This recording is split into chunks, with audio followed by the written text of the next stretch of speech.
Hello everyone. So today we discuss how to draw shear force and bending moment diagram.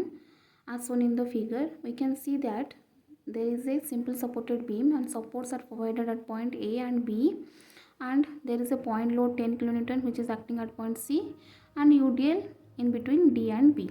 So first step is we just convert the UDL into point load, and we all know that UDL, that means 5 kN per meter, that means per meter 5 kN is acting. So total length is 2 meter, that means total load is 5 multiplied by 2, 10 kN.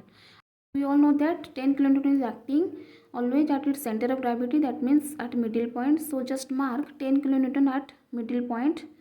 So it is 1 meter and it is 1 meter. So here it is the diagram. Now the next step is we just mark reaction force RA and RB, and we have to calculate the reaction force RA and RB. For that we have two equations. One is your summation of upward force is equal to summation of downward force, and another one is your summation of moment at A is 0. So first is summation of upward force is equal to summation of downward force. So we can clearly see that upward force is RA and RB. So RA plus RB is equal to downward force is 10 and 10. So 10 plus 10. So RA plus RB is equal to 20 kilonewton. It is equation 1. The next step is summation of moment at point A is 0. So what is moment? Moment means force multiplied by perpendicular distance. So just write anti-clockwise moment is equal to clockwise moment. So first is your RB, which is acting upward, and due to RB the moment is anti-clockwise. You can see it is anti-clockwise. So RB, and the distance is perpendicular distance is 5 meters. So RB multiplied by 5 is equal to, the next load is a 10 kilonewton which is downward, and due to that load the moment is clockwise. So clockwise 10 kilonewton and the perpendicular distance is your 4 meters. So 10 multiplied by 4. Again one load, that is 10 kilonewton which is downward, and due to that load moment is again clockwise, and the distance, perpendicular distance is 1 meter. So 10 multiplied by 1. RB multiplied by 5 is equal to 10 multiplied by 4 plus 10 multiplied by 1. So now by simplifying, RB is equal to 10 kilonewton. So now just put RB value in equation 1. So RA plus RB is equal to 20 kilonewton. Then RA plus 10 is equal to 20. So RA is 10 kilonewton. Okay. Now the next step is we have to calculate shear force at all points. So shear force at point A, at point C, at point D, and at point B. So we all know that shear force means summation of all the forces either from left or from right. So first is shear force at point A, left. So for left calculation, we just hide point A and see is there any force acting from left side. There is no force, that means 0. So for right calculation, consider that point. So from left direction there is no force, but at point A 10 kilonewton is acting, so which is upward in nature, so positive 10 kilonewton. Okay. So next is your shear force at point C. So for left, hide point C. So after hiding point C, you can see that only 10 kilonewton is acting, which is upward in nature, so it is positive 10 kilonewton. Then right, so for right, consider that point. So by considering that point, we can see that one load is 10 kilonewton acting, and at that point again 10 kilonewton is acting, which is downward in nature. So plus 10, and it is downward, so minus 10 is equal to 0. So now move to the next point, shear force at point D, left. So for left calculation, hide point D. We can see that there are two force 10 and 10, which is one is your upward, another one is your downward. So 10 minus 10 is equal to 0. And for right calculation, consider that point, but we can see that at point D there is no force, so it is 0.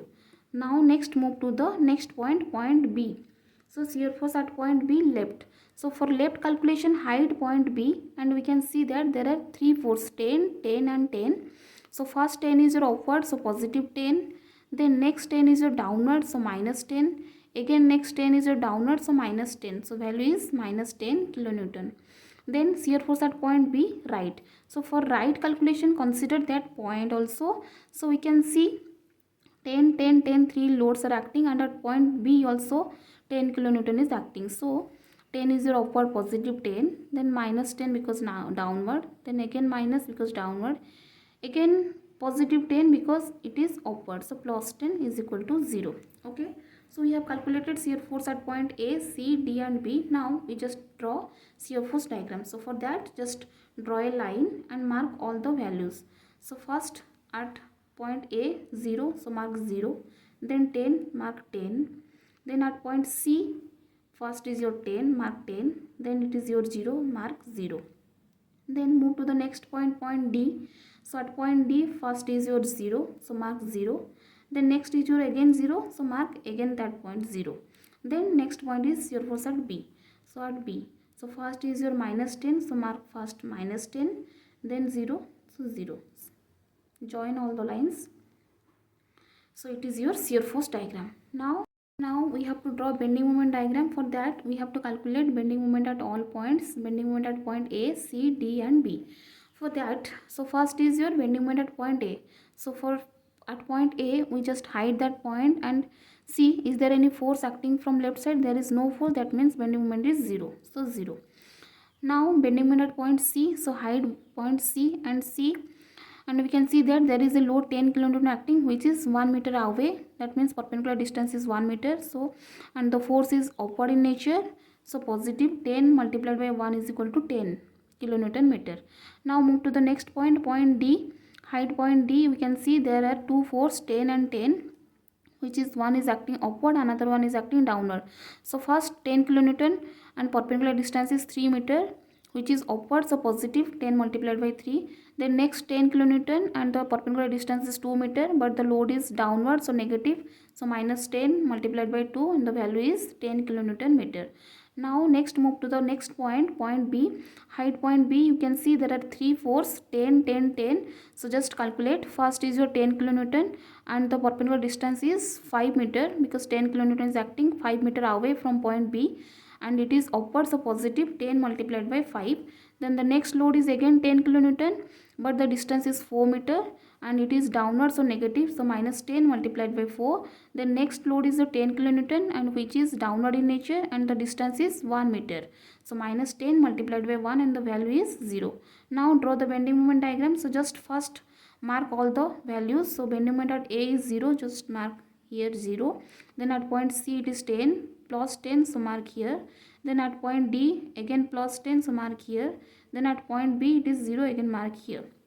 So here you can remember one thing, that for bending moment diagram, if in between the points point loads are acting, then the line must be inclined. If UDL is acting, the line must be curved line. Join all the lines. We can see that in between A to C point loads are acting, so the line must be inclined. So join inclined line. Then C to D again join the lines, and in between D to B UDLs are acting, so the line must be curved line. So just curve the line and join it. Now it is positive. Here just write the value 10, 10 and it is the bending moment diagram. Clear? Thank you.